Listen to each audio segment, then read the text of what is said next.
Incoming.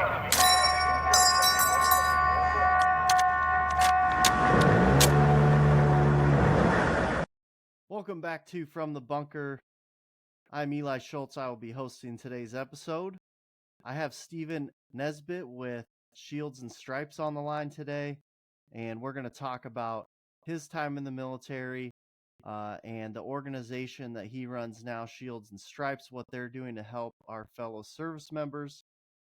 Don't forget, of course, like this episode if you actually like it. Hopefully you do. Subscribe to the channel, whether you're on Apple, YouTube, or Spotify, and make sure you hit the comments. Let us know what you think. We'll get back to you.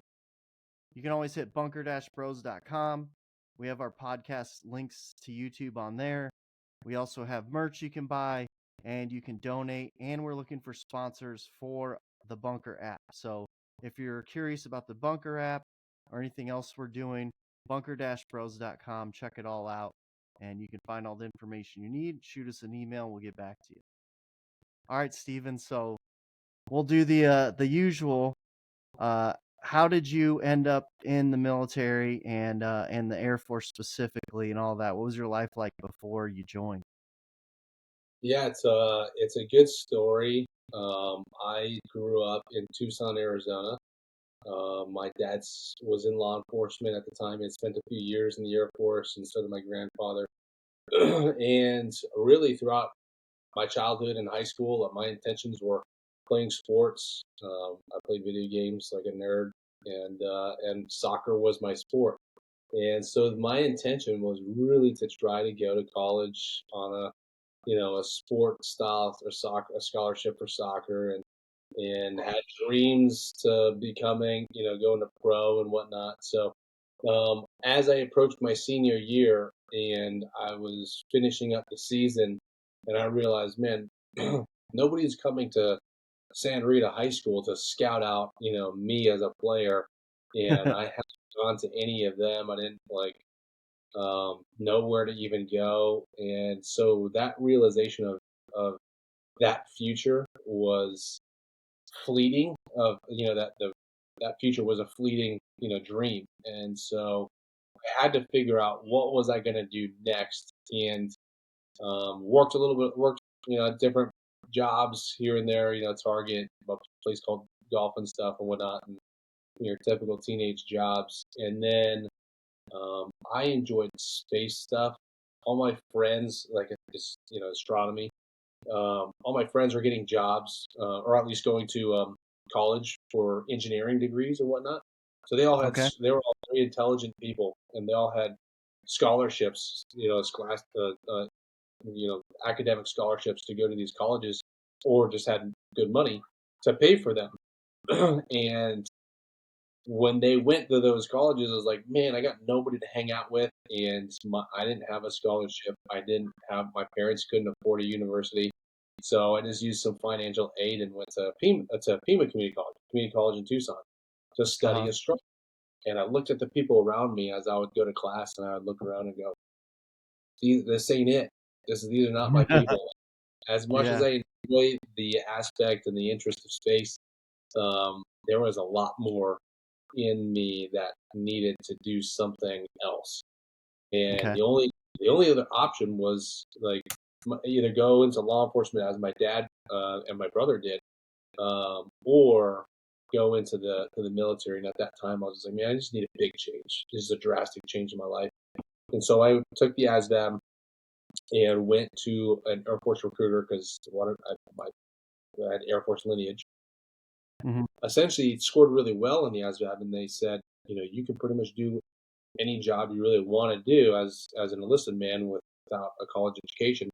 And I was like, all right, well, what's really hard to do? What do you need a really high ASVAB score for? And they're like, well, nuclear weapons apprentice, that's like one that you need something a high ASVAB score. And I was like, and so the wheels started turning, and I was like, you know what? Like, I'll go to that route. I'll get a job over at I'll go to school using the tuition assistance and the GI Bill, and then I'll get a job at like Raytheon or some other weapons manufacturing engineering company, and then I'll be hanging out with my buds, with my pals from high school, and we'll be like, I never left. So that was the plan. Signed paperwork, good to go. Stepped out of the recruiter's office, and there was a gentleman with a bad habit of smoking. And he said he was with the army. He was an army recruiter, and he said, "Hey, you want to be in special forces?" And I was like, "Man, I'd never been asked that question, and I'd never Uh-huh. thought of that type of pathway." And I said, "All right, I'll take the bait. I'll listen, but I don't want to be in the army." So I listened to what he Uh-huh. had to say, and I was like, "Man, that sounds pretty cool, but I really don't want to be in the army." And so I went over to the Air Force recruiter, and I was like, "Hey, I know I just signed that, but do you have any special operations jobs in the Air Force?" And they're like, "Yeah, but you wouldn't make it." And I was like, "Okay, hold on, let me see that contract and let me explore this." And so Mhm. they gave me two discs that explained two different jobs, combat control and pararescue. And I didn't want anything to do with medicine. So I didn't know what combat control was because at that time I was like, combat control, that doesn't make sense to me. How do you control combat? It does not compute. I'm re- I'm reading up on them and like talking on radios and something with airplanes and things like that. It's still as like the civilian layperson, it didn't make sense to me. But I was like, I don't want to do medicine.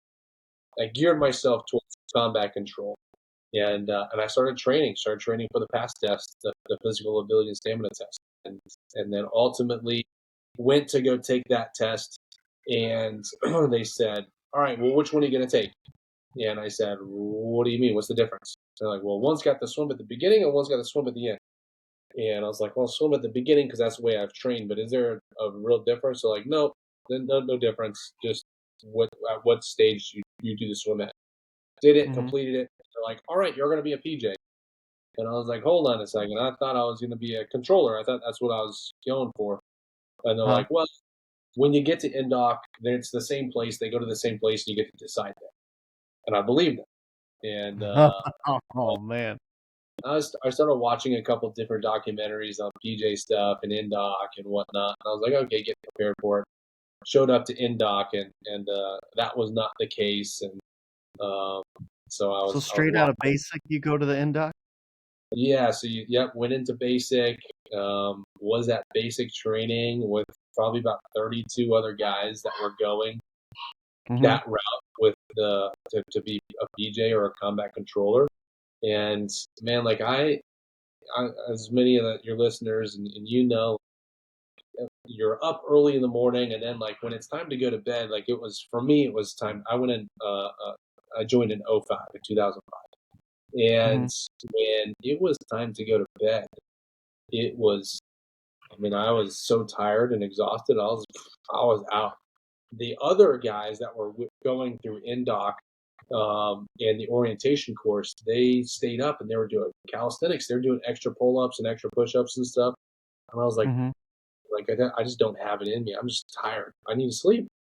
Get up in Mhm. the morning, and the BMT instructor would say, he pulled me aside and pretty much lit into me and told me that of all of the other guys that were, you know, there, I was going to be the first to quit because I don't do extra stuff as they do. I don't do these extra calisthenics that he sees and whatnot, and pretty much I wasn't going to make it. Mhm. And then fast forward, going through Indoc, we started with 120, and 30 of those guys were there. Of those 30 guys, I was the only one to make it. All the others either failed or quit. Yep. 120 in total, only 12 of us finished. So um, don't believe everything you hear from somebody who's never done it. But that's Yeah, how I no, got. I knew a pararescue guy, and I used to work out with him and stuff, and like, wow. And then I heard your attrition rate and all this, especially on the swim, is insane. Oh yeah, Just oh yeah.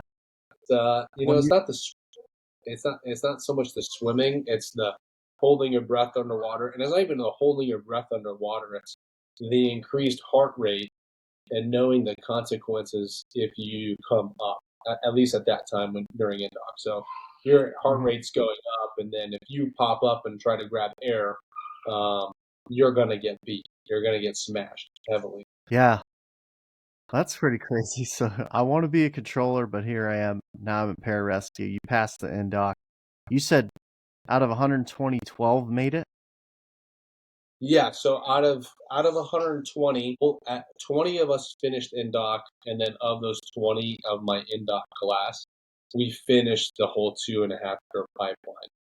So Yeah. once like you finish in-doc, that's that's the first selection, and then you got to go to airborne school, and you got to go to survival, and you got to go to underwater egress, and you got to go to you know free fall, EMT basic, EMT paramedic, and then the apprentice course and dive school, of course.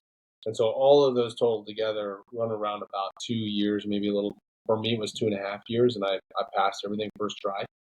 So it's a long pipeline, but if you once you get through INDOC, there's only one other course that really is the thing that pushes you out or pushes guys out is the paramedic course because it's just Hmm. information. You Yeah. you learn one unit, one block like cardiology or something like that, and then it's like brain dump all that stuff onto pharmacology. Boom, brain dump all that onto whatever it is, the block of that week, and it's a lot of academics to keep up with. Wow. Yeah, that's got to be. Is it the most? It's got to be the most diverse special operations training in the military. If I'm thinking about all the list of things you guys have to go through, like I guess SEALs do dive and all that stuff, right? Like it just Yeah, seems wild. yeah. Yeah, so SEALs they got BUDS, right? The Basic Underwater Demolition School is what BUDS stands for, right? So they have a form of indoc, and it's a different kind of suck. It still sucks, tremendously. All the Yeah. special operations groups have their own unique suck Yep. factor to it, right? For us, it's really long because you get so many different schools. Like when you go through the Q course in the Army, you become an Army, SF guy for a period of time, and then you don't get. Some of them don't get free fall. You don't get free fall unless you go to a free fall team, or you don't get dive unless you go to a dive team. And fortunately, like SEALs, they get all the same stuff as BJs, or they're pretty interchangeable. Minus like for us, we get paramedic. SEALs will have their different niches, like breachers, snipers. They'll have some JTACs, controller types. They'll have their medics, their foremen. So it's all unique in their own basic niche. I did appreciate another a gentleman on his podcast really kind of ranked which course was the most difficult, Hmm. and the PJs in particular was ranked the highest. So I appreciated that tremendously. Yeah, I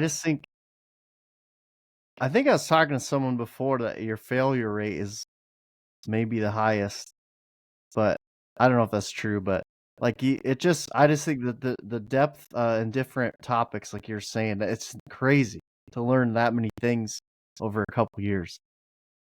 Yeah, it used to be 90%, and that we had so like it was true to number there. When I started with 120, we finished with 12. Essentially, it was a 90% attrition rate where most of the guys aren't there, and most of them because they didn't know what they were getting themselves into.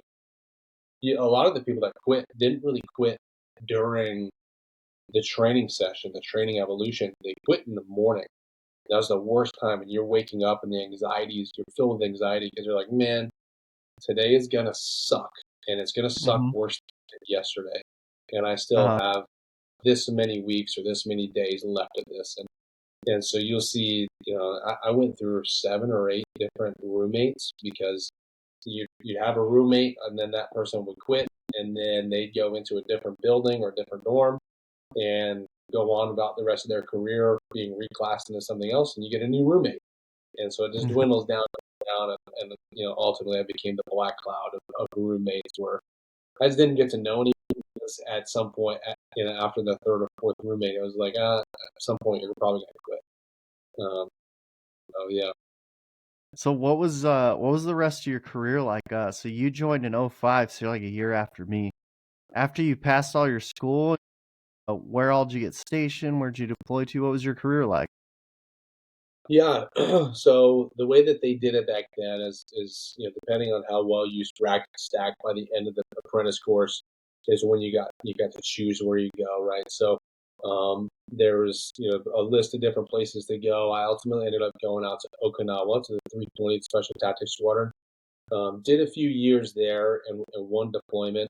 It was a good deployment. Had some good exposure to the Joint Task Force, and it was certainly a unique one where I got to do my job a little bit, but got a lot more visibility on just how combat works. And for me, when I initially joined, and I was like, all right, I'll be a PJ, but I don't like doing the combat thing was not really like high on my list. I was actually more interested in the civil SAR aspect of it. Hmm. And after that deployment, the first time we had gotten shot at, that was an adrenaline rush I've never experienced. Or just like it was different. It was just like, oh, wow, like I can't believe somebody was looking at me through whatever, if they even had an optic or somebody had me in their eyes and they were like, I'm gonna kill that person and pulled Uh, the trigger to do just that. And so that was a different like feeling than I've ever experienced, and it was almost like I want to do that again, and in such a weird way. I want to yeah, do that again. I want to have a chance to always a drug. say, I want to have a chance to say something back to this individual or to these types of people, right? Um, Hmm. I really wasn't planning to make a big career out of it, but yeah, on that deployment, I re-enlisted, and we had some pretty large re-enlistment bonuses, so that helped out. Um, ultimately, like on our way out, I was leaving Oki, going to Nellis Air Force Base in Las Vegas, switching from an ST squadron to a rescue squadron. It's the tsunami in Japan happened. That Mm. main with that earthquake and the reactor melting down. So we went out to we were doing an exercise in Korea and then got retasked to go out there to do that. And it was a really interesting experience. A lot, just the devastation out there was tremendous. Like it was just crazy to see. It was like a movie. And you just get like little lessons learned. Like we landed on the plane and got out, and I wore a particular set of shoes or boots that were not like super built for the bad weather or waterproof. And Hmm. I didn't think that the water is gonna went all the way several miles inland and then receded back out, but also brought like 8 inches of mud with it everywhere. Everywhere's covered in mud. And so as soon as I stepped off that plane and my foot just went into mud, and it was cold out, so it was in the teens. It was snowing, and I was like, Wow. well, my feet. As soon as I stepped off this, now my feet are wet and cold. That's the first thing you don't want in that Yeah. type of environment. We don't really have an idea of where we're staying, or is it going to be warm? Are there going to be showers? Like that time period, you're staying awake for a long period of time. So that was really just like that's a new guy lesson I'll never make again. Um, Hmm.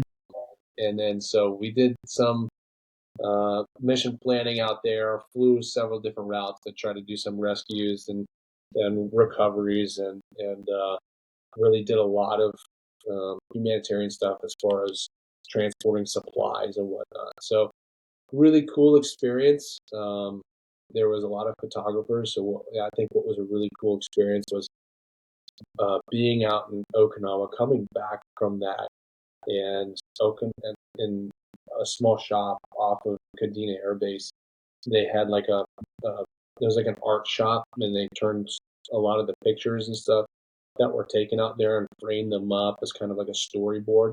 And I went there Hmm. to check it out, with my wife and my only son at the time, and it was cool to see. There's pictures of me on there that a Hmm. lot of the locals were looking at it and then looking at me and looking at it and looking at me.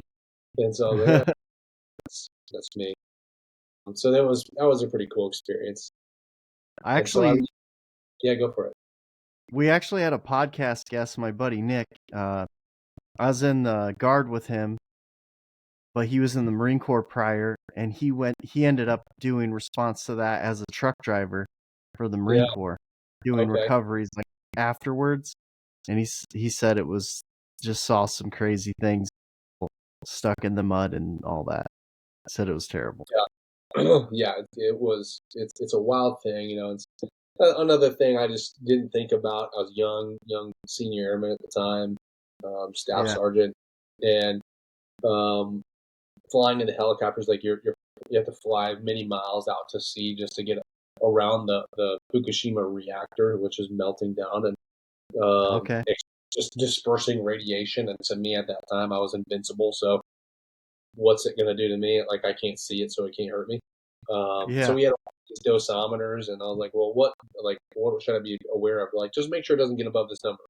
Okay, cool. Like, I didn't really like at that time. You're like, I'll just stow it here, and like it'll minimize the number, and then that way I don't have to worry about going home because I want to do the mission. And Wow. every day you come back and you're supposed to get it read, and you're like, okay, you're good.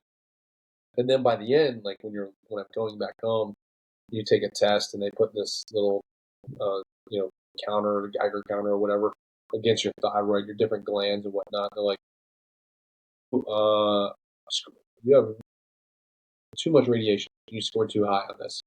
You Wow. need to take all your clothes and wash it, uh, clean off, do a deep shower, and then come back tomorrow. And so I did that, and they're like, you failed again. And I was like, well, what does that mean? They're like, if you fail again, then we might have to start looking at medical processes and whatnot. And you won't be able to PCS because I was supposed to leave like 2 months after that. And I was Mhm. like, I gotta leave. I got things I don't have time for this. And so I Mhm. watched the game and everything, and then came back and like, all right, you're good. Numbers are normal now. And so to me, like, okay, cool, I can go on about my life. Now that I'm older and wiser, I'm like, dang, I really kind of screwed myself by not like taking that seriously, and Mhm.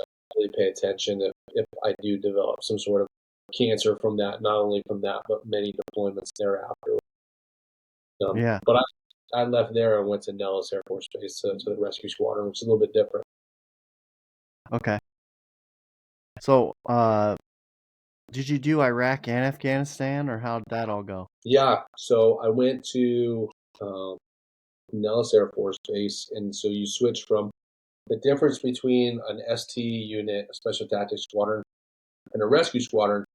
With a Special Tactics Squadron, you're typically attaching as onesies and twosies to these other soft units. So an ODA team, a Green Beret team, or a Ranger team, or a SEAL team, and you're a PJ attached to them, and you're a guest in their house. And really showcase, like, you just bring a different capability. The things that a PJ does for your listeners out there. We can jump, we dive, we fly in helicopters. We do all the things that all special operators do, but we carry a paramedic card with us, right? So we have the capability of we're a medic with a little bit more capabilities, with minor surgical capabilities.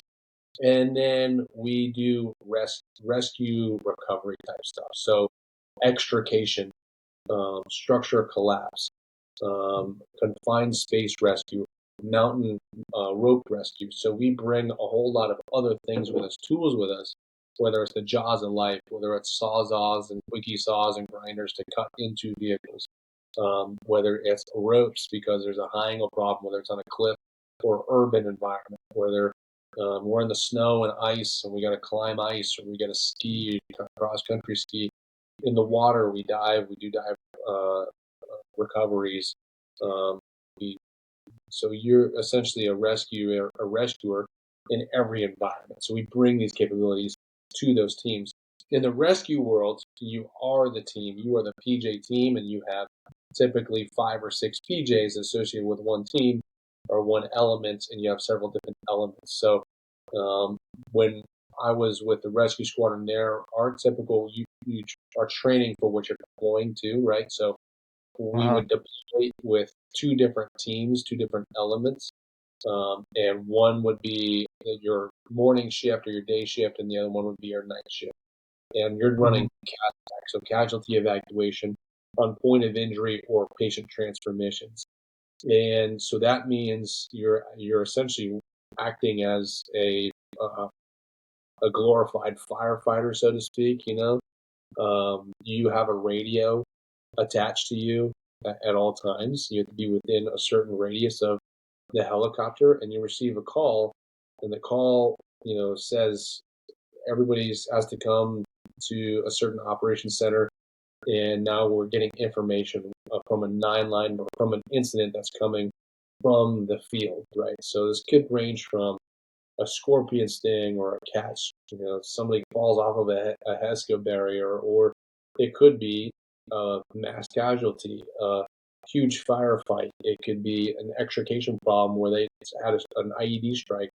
Any number of problems, but so you got to be ready for anything. So you Yeah. show up and you've got about 10 minutes to get dressed, get your kit on, um, look at the plan, look at where you're going, talk to the pilots, say, hey, this is what we're thinking about. And then me as the team leader, I'm issuing out those commands to the team because they're prepping gear on the helicopter while I'm taking in that information. And I say, hey, Okay. aircraft are going in, or trail's going to go in, or lead's going to go in. And then this is the type of injury, hand out the piece of paper, and then, hey, we're going to give blood. This is the places we're going to go. So those are the two different types, and I enjoyed both of them, but I did do Hmm. a lot of PJ work flying rescue because we were running 6 to 10 missions a day in that Wow. 2011 to 2015 time period. My goodness. That's, man, on the real side, probably a big reason that you're doing what you're doing with Shields and Stripes, but the things that you probably saw and the amount of things you saw had to be pretty intense, man. Yeah, it was That's, it's stuff that we prepare for. We have really good training to prepare us for that.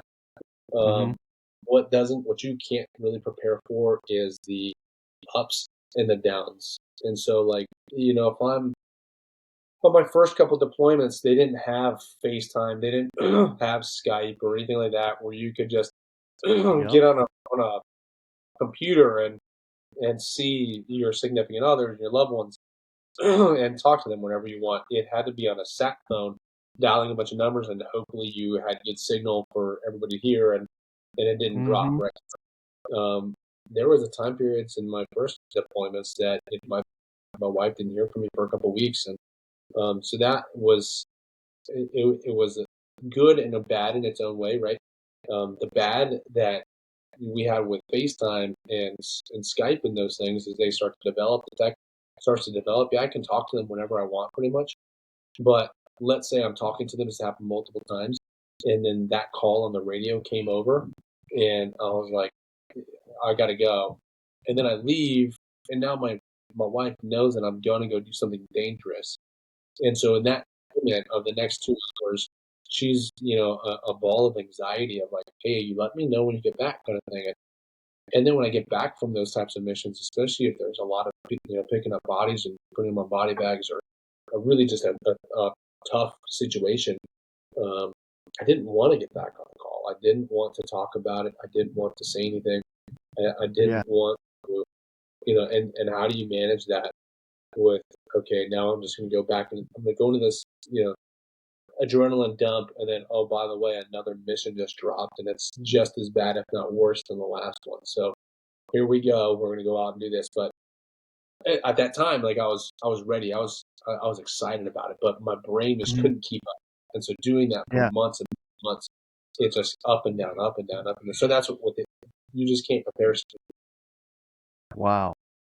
It's so interesting to talk to someone on your side of all that, right? Like, I'm a ground pounder grunt, so like you're just out there just sucking, like not having enough food, water, or like it's just so hot and everything's heavy, right? But like maybe nothing happens a lot of the time. But Right, and then you're out there just waiting for a call and they just keep coming, man. And then just being in, engaged in some tough stuff constantly. So like what our EMTs and firefighters do here on a daily basis, but in a combat zone with like there's a lot of gnarly stuff going on. That's it's really cool to talk to people like you and hear these stories, man. Hear different perspectives and give everyone a picture of all sides of this, the conflict we were in. And I really like how you break down communicating at home because I was 05, 06 in Iraq was my first one, and writing letters sat phone occasionally for like 10 minutes every few weeks maybe. And then yeah, and then as technology got better, like I just went to Syria a couple years ago, and I would talk to my wife almost every day, you know, but then like we'd have to go dark sometimes, and then she wouldn't hear from me, not know why and whatnot, you know, and just a different environment, you know, and yeah, Yeah. that's got so stressful on your wife's side too, especially when gotta go. Yeah, I've been there exactly. before, but not that many times. Yeah. Yeah, so it sucks. And then even now, like, you look at the the decompression at home. Hmm.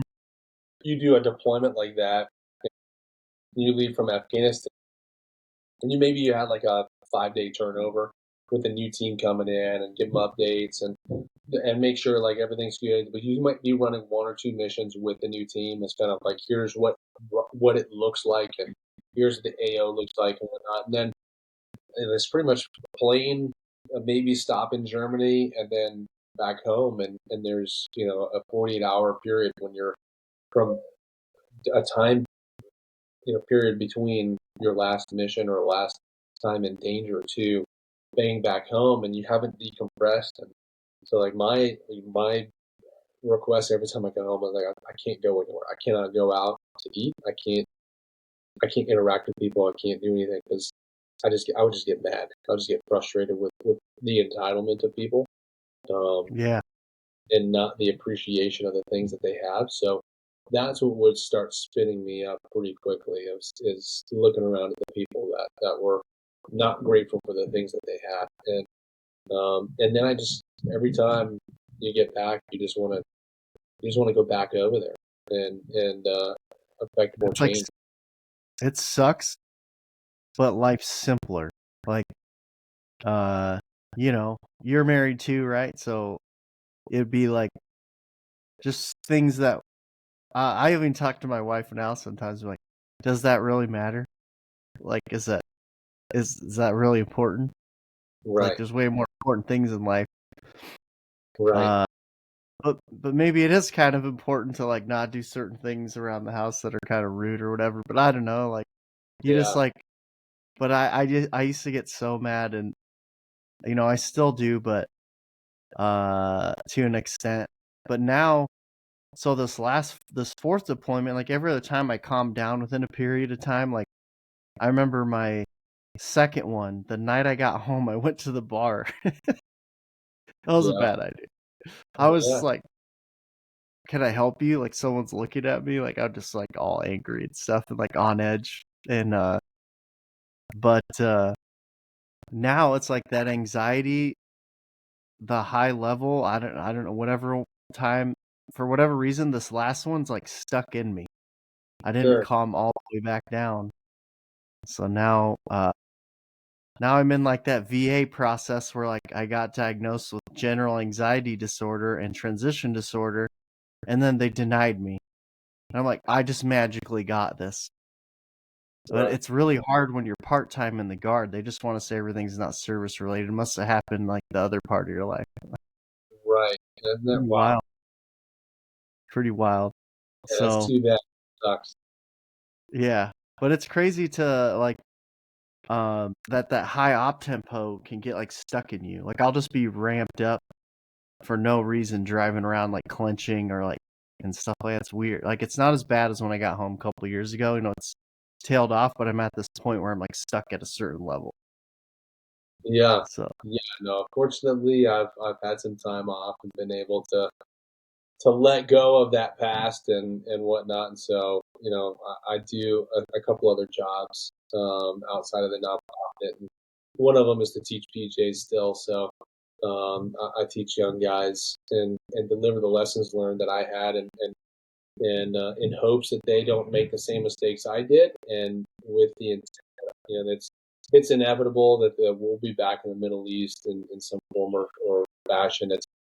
It's too strategically advantageous for us to be there, and there's a lot of money in war, and there's a lot of people that mhm. make money from war, those are the same people that sent us there, and um, so inevitably they will be back, and young fellas like myself, who back in the day, and young fellas who are now enlisting, that's what they want. They want to be out there. So I Yeah, of just let course. them know, hey, there are sacrifices to be made, and don't let that ruin your family, because that was the one thing that was left for me when I left the military. I like that, man. That's good. It's good to you know, I took I was in charge of 4 really young guys this last time, and they were all like just turning 21, kind of around that age, and to be able to like just kind of try to give them all those lessons I learned from my other 3 deployments and like 20 years of service, and um it's cool to see them like doing pretty dang good since we got home, man, and it feels like it's kind of crazy to be like, "Oh, I'm the old guy. I'm about done. I'm gonna retire," and but it Yeah, feels good to like leave some good stuff for guys and just be there for each other. And dude, sometimes I'm reaching out to those young guys because like we bonded for a year and a half straight, and like we're tight now, and they're like 15 years younger than me. right. Yeah, that realization came when I was the team leader at my last unit, and looked around, and I was like, man, when did you get in? When did you get in? And I'm like, Mhm. I'm literally the longest serving dude here on this team. Like, dang it, this is this I'm is the not guy. good. Now I can see I have become the old guy. Yeah. So so how many years total did you end up doing? I did 16 years, maybe a touch less than that. After my time at Nellis at the rescue squadron there, those deployments, those CASEVAC deployments that I really enjoyed, those things were going away. They were shutting down the rescue squadrons from doing CASEVAC and Mhm. in those AOs. So it was like, man, I still have more fight in me, and there's only one place that's really still do doing the job and doing it at a high level. There's always an opportunity to do the job, and then I was at a unit called the 24 Special Tactics Squadron. So um, talked to my wife. It was definitely a selfish decision, but something that my wife had to agree to, right? So we made up an ultimatum of or an agreement, I should say. Um, Me going there is a me decision, and then when we finish our time there, then she gets to choose where we go next. So went to that Huh. other unit, and this falls within the JSOC realm. So can't talk too much about what we did and how we did it, but spent the last several years of my career there, and had deployed like I think another 6 or 7 times. So Wow. yeah. Jeez, man. So then you're like, all right, uh, time to go home. Um, Not really, not exactly, not the Okay. ending that I was anticipating. So within the units that we in the special operations world, you have a group of specialists that are assigned and embedded to these soft units, and Mhm. just about every special operations unit has some variation of the human performance staff, right? The preservation of the force and family is the functionality or the program that it's under, and what they do is they serve us in a physical and mental capacity to keep us operating at a high level. So you have strength Mhm. conditioning, you have athletic trainers, you have physical therapists, you have dietitians, psychologists, neuropsychologists. You got just everybody that you would expect on a professional sports team in your corner at a soft unit, keeping you operating at a high level, right? So as It's I started awesome. to acknowledge, yeah, it was really cool and something I wish I'd leveraged more. Um, Mhm. I started to acknowledge, like, hey, I might, like, I can't remember people I've known for a long period of time. I'm distant. I can't communicate very well. I have these angry outbursts. Irritability is really high. Anxiety is high. I'm having these recurring dreams. And my wife just told me that my kids are scared of me. So, like, man, there's a problem, and I don't know what it is. And I feel like I'm normal. I don't look like the people that you see on TV that have PTSD, but I don't even know what that was. So I went to the psychologist, like, hey, what is even PTSD? What does that look like? How do you even approach the subject about Uh-huh. this this issue? And she educated me, and I was like, all right, like, what do you suggest? She's like, well, you should do a cognitive test. Maybe you have some brain injuries that are not being seen, right? Because you've been around blasts and things. And then we'll just Mhm. do some therapy, and we'll see how you feel. And so I did a cognitive test and an MRI. Brain actually looked pretty good, scored pretty high in the cognitive test. And then as I did the therapy, she was like, "Well, like you have all these other symptoms, and I hate to break it to you, but you would have what we would describe as some pretty severe PTSD. But rest assured, we can help you with this." So Mhm. as we started working through it, I started enjoying my job again. The team leader of my group of guys, and part of our job is to do mountain rescue, rope rescue. So Mhm. mountain climb, what I described to you earlier, and I set up a trip to go out to Boise, Idaho to do some climbing. Really a morale trip, than more than anything, just kind of hang out. And Yeah. during that, one of our guys had set up an anchor with a couple pieces of pro and some rope, and we were climbing up one lane while guys were going to rappel down the next. And first guy had gotten down the rappel line, and second guy gets down about halfway, and then that anchor ends up failing. And when that anchor failed, the guy on the rope fell maybe about 20 feet or so. Excuse me. Real quick. So the guy fell about 20 feet or so and impacted the rocks below. And the other guy, the guy that had set up, or the PJ that had set up the anchor, he was doing what he was trained to do and was tied into the anchor up at the top. So the weight of the second guy, the guy was falling, pulled the other one off of the very top. So he fell about 60 to 70 feet and impacted the ground below. And me and one of the other PJs were up at the top and watched him fall. And so we ended up rappelling down and treating him for about 25 to 30 minutes or so. And he ultimately ended up passing away right there on the scene. Even though that wasn't the first teammate that I treated or friend that I'd lost, that was the most impactful. And we were there training in the States, supposed to be a fun time. And this guy really wasn't even on my team. He was a guest from another team. So it was like having somebody else's kid in your house and then they die in your house is such a terrible feeling. And um, Mhm. so his wife was pregnant at the time, and they also had a 1 year old, 1 or 2 year old. And that was really painful for me. And so I pulled myself off a team, tried to quit, and worked on myself for the 2.5 months or so, and then started to enjoy, the feeling like I could come back to the teams, and the teams asked me to. So as I came back, we went out on a pretty short notice deployment, did what we needed to do overseas, and then came back from that ready to deploy again. And so this is about April of 2020, and the investigation for that accident closed out, and they said, there's the report read, and they pulled us in and said, hey, there's nothing you could do to change the outcome or to prevent it from happening. However, the DoD wants to hold somebody accountable, and because you're the team leader, you're going to be held accountable, and we're Oh, removing man. your unit. And so that was the only place I wanted to be. It's the only place I was doing the high level missions, and Mhm. I was given a short period of time to PCS, and not just only I was, so were the commander and the senior enlisted advisor, the chief was fired as well, because they Oh, man. refused to vote because it was an accident.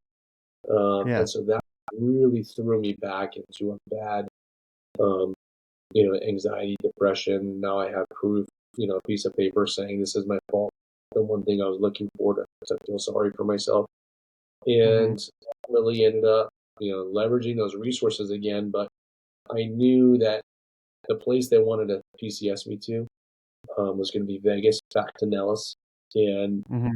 that, for my family wasn't going to be a good situation. I already tested my family being out there once, and I knew with the headspace I was in, and the negative influences at my fingertips, it was a recipe for disaster. And at this Mm-hmm. time, I 3 kids, still married to the same person, and I was like, it ain't worth it. So I got to do something. We're gonna do something else. And so ultimately, Yeah. medically retired me with a diagnosis of PTSD and sleep apnea and several other symptoms and injuries, and started pursuing the next 9 months of getting out and figuring out what second life was going to look like. Mm-hmm. Wow, what a story, man. That's pretty heartbreaking, man. I'm sorry that you had to go through that. That's life can be tough sometimes, man. That's an understatement. But it's really cool to see your resiliency and what you're doing now. And I'm so glad that we're chatting and having like real conversations here, man. That's what this is about. So our brothers and sisters can we can all have the community together to get through this stuff. And that's why we're both doing what we're doing. We're building the app so we can find other vets near us with similar experiences, and iron sharpens iron, build each other up. So tell us after you get out where your life went and how we ended up with Shields and Stripes, man. Yeah, it's a so as I started looking at what I wanted to do when I got out, I started kind of creating the plan, the game plan. I went to a place called Exos for a shoulder injury, and they do physical rehab. Usually, they're most notably known for professional athletes, treating professional athletes in the physical space. And Okay. so the SOCOM has a contract with them to do um, physical rehab, and so I went down that route and went and got some physical rehab for a shoulder injury, and really enjoyed that. That was an industry that I really wanted to be a part of, and I like that health and wellness. And I was like, you know what, like I want to open up a gym, and I want to open up a gym recovery center, and make combine working out and health, like wellness and recovery, just almost replicate what I had in the unit, because it's just Uh-huh. something for you. And I was like, all right, well, I'll use my GI Bill, and some other different services, um, scholarships to go to school. I'll get an MBA, and then I'll open up a business in 2025. And as I kind of just like verbalize this, and like for those um, individuals who believe, who are believers in faith, like there's a couple of very small instances or very unique um, points in life where something just completely changes the trajectory of what you were intending to do, right? So Peter's Uh-huh. death was one of them, and in multiple ways of just my pathway, and the people that were with me, their paths in life in general, but also in my walk of faith, and what this ended up becoming the Shield and Stripes nonprofit. So as I left our gym, one of our other guys was coming in, and I hadn't seen him in years. And I talked to him, and I told him the plan, and he expressed his condolences, and he's like, man, like if you don't mind, I'd like to hook you up with one of my really good buddies who happens to be a senior executive at this place, and maybe he can help you out. So I was like, yeah, I'd love that. So meet with a senior executive. He offers me to shadow him, and I shadow him, and ultimately I was hoping that was going to end in a job, and I was like, all right, I'll work this company for a little while, go to school, and then open up the gym, and it'll be good to Mm-hmm. go. And I asked, hey man, is there going to be a job at the end of this? He's like, no, like not really, and you don't need a job. What you need to do is do the thing you said you were going to do. And I was like, I don't know how to do that. Yeah, I need you to hold my hand. I need you to like show me, where do I go? What do I do? And Mm-hmm. so he did that, and we opened up and filed for the paperwork in April of 2021, Okay. and started the nonprofit there with like no idea how to run a nonprofit. Why would somebody even give money to somebody else without anything in return? It was alien to me to think of that. Mm-hmm. So, I just started walking that path, and we were able to raise enough money to not only put on our first pilot program for August of 21, but raise enough money to help cover the cost of converting a vehicle for uh, one of my buddies who ended up paralyzed after an accident on a farm, and he Mm-hmm. needed his vehicle, the van that was donated to him.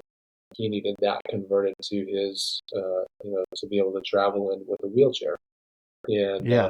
we were able to raise the money to be able to help make that happen. So that was wild to me. I was like, wow, like I guess we can do this. Uh-huh. So we started our first pilot program just to see if putting the tools that I had available to me at the units and give those to other people, conventional veterans and first responders, Mm-hmm. um, and see if people even want that. Like, is that something people even want? Just because I want it doesn't mean other people do. Yeah. And so it did. Like the people that went through it, the first pilot program and the second pilot program, showcase like yeah, this is actually something that people want and it's needed. And so what they do is we bring them in. I asked Exos, can we use their facility for the physical portion, and then bring in mental health professionals for that mental health aspect of it. And they get a strength conditioning coach. They're fed breakfast, lunch, and dinner there. They meet with a dietitian, consult with them, and get a DEXA scan and get a meal plan made for them. They receive a massage, once or twice a week. They meet with a physical therapist, twice, 2 or 3 times a week. They have yoga once or twice a week, and then they have occupational therapy and mental health therapy and group therapy, well, individual and group therapy, um, all throughout those 3 weeks in person. So it's 3 weeks of in-person intensive care where they stay at a Uh-huh. resort hotel, and then 9 weeks of telehealth, so a hybrid model. Okay. So 3 weeks total, and then that 9 weeks of telehealth is really an off ramp because we can intensively reset somebody, pull them away from their problems, put them in a little chamber to to isolate them and build them up and make sure this Mm-hmm. is what life looks like, and then putting them back home and say like, all right, we're going to help you with a transition back home because the food you're eating back home is not going to be the same that you eat here for 3 weeks. That was made for you. How do you make it at Yeah. home? The physical therapy is not going to be the same here, but how can you maintain a majority of what you were doing in person? Or same with the strength conditioning coaching. Here's a workout plan for you. Do what you can with what you have, and they can break it down based off of what you do have. And then the psychologist now works with the individual and the family to work. Hey, who is this new person or old person that was there before? Um, who are they? Who are they now? And how do we work together? Dude, that is so legit. It's not like because if you went and did this program, that's cool. Here's some tools. Good luck. See you later. But you're actually making every effort long term to reintegrate all those things they learned back into their real life full time. That's freaking awesome, man. Yeah, it's all about long term impact. And, my co-founder, Dr. Jennifer Burns, she really said she says a lot of great things, but this is one that sticks with me is we may only be an inch wide, but we're a mile deep. So we will only help, right now with the way that we're doing things is we can only service 24 individuals, right? And that's not counting their families and whatnot, but individuals a year, right? So not a lot of veterans and first responders, at scale. Uh huh. And so we go beyond our model right now. But 24, so that's not a lot. But those 24 lives and their families are changed. They are truly impacted for the long term, and it's not just a workshop. You're not going to go take some elixir or some pill or whatever, and then like things you think differently, or maybe you go on a vacation, which retreats are good, and fishing retreats and different types of therapies. Those are all good, but like this is a change of your lifestyle and what healthy living, healthy sleeping, healthy eating, working out looks like. And we don't do all of it. We know there's a lot of other things like hyperbaric oxygen therapy, ketamine therapy, equine therapy, you name it. There's a lot of things out there, and we love to partner with those to divvy the like, hey, you're done with our foundation. Now go Huh? out and do their specialized courses. Mm-hmm. That's really cool, man. I love it. Uh, how do I guess the first question is, if I'm a veteran or first responder who's really in need of your services at Shield and Stripes, how do I try to get into one of your programs? Yeah, so we'll have application windows. So the best way is if you sign up for one of our newsletters, and we don't push out spam newsletters. So this is really legitimate information on when an application is process is opening up, and that way you can apply for the program. Application is pretty simple. I don't see it. It goes to our clinicians. It's all HIPAA protected.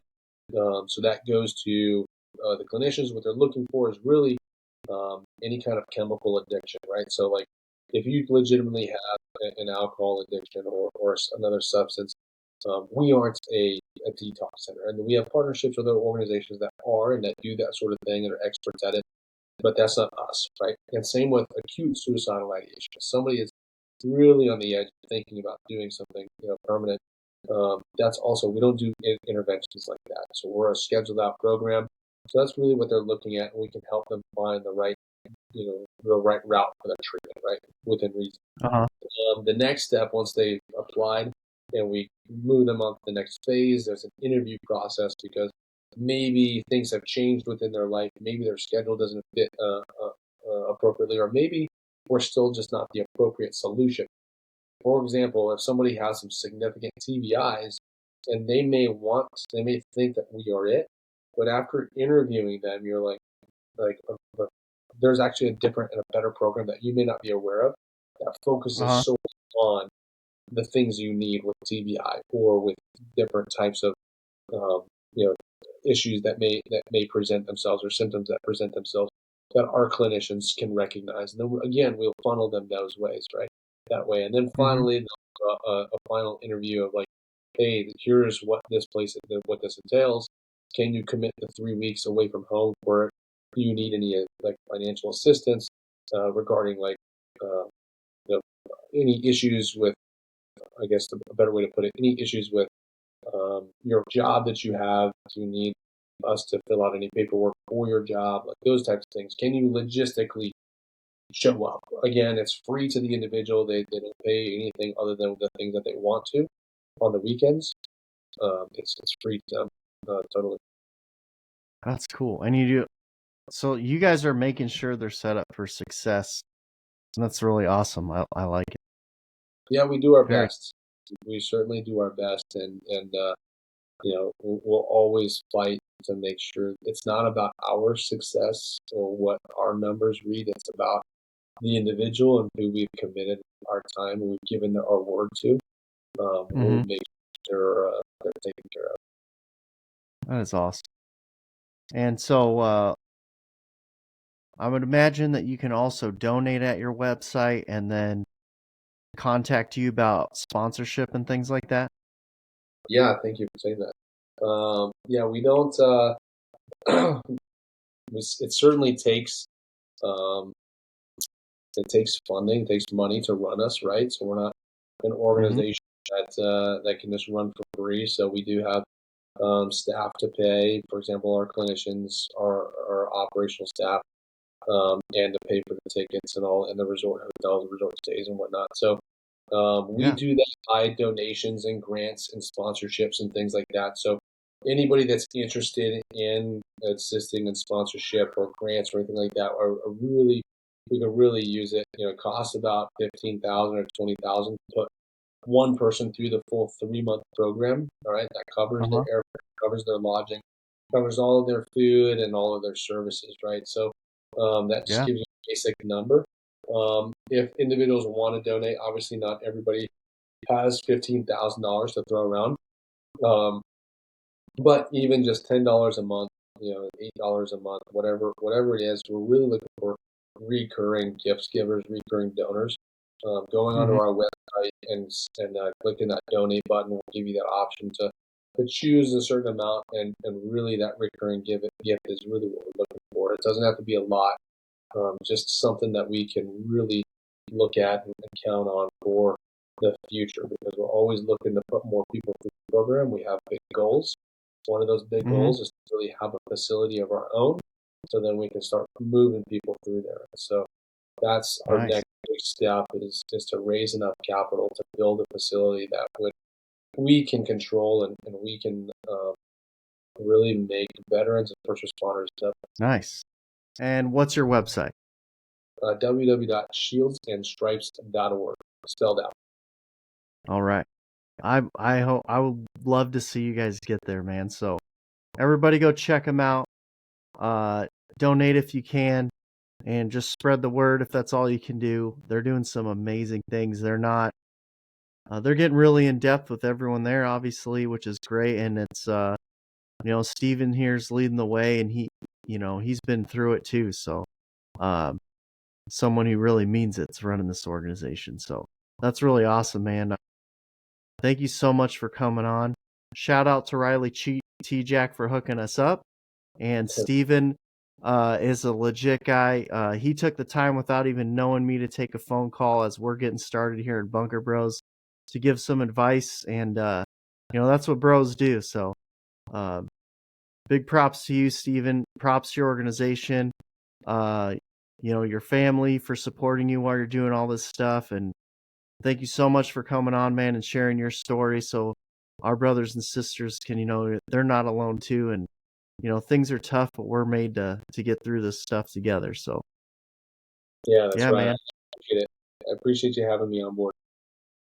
All right, man. Well, we'll talk to you soon.